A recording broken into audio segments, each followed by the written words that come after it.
எவ்வளோ துவாக்கள் செய்தாலுமே கபூல் ஆகிற மாதிரியே தெரியலையே அப்படின்னு உங்களுக்கு தோணுதா?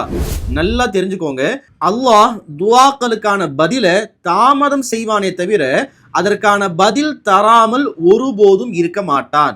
குர்ஆன்ல ஒரு ஆயத் வருது, وَعَسَىٰ أَن تَكْرَهُوا شَيْئًا وَهُوَ خَيْرٌ لَكُمْ وَعَسَىٰ أَن تُحِبُّوا شَيْئًا وَهُوَ شَرٌّ لَكُمْ வல்லாஹு யஅலமு வ அன்தும் லா தஅலமூன். என்ன அர்த்தம் தெரியுமா?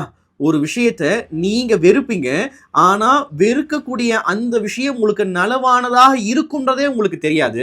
அதே போல ஒரு விஷயத்தை நீங்க விரும்புவீங்க, ஆனா அது உங்களுக்கு மிகப்பெரிய பாதகமானதாக இருக்கும், உங்களுக்கு மிகப்பெரிய தீமை விளைவிக்கக்கூடியதாக இருக்கும். உங்களுக்கு என்ன வேணும்ன்றது உங்களுக்கு சரியாக தெரியாது, அல்லாஹுக்கு மிக சரியாக தெரியும் என்பதுதான் இந்த ஆயத்துடைய கருத்து.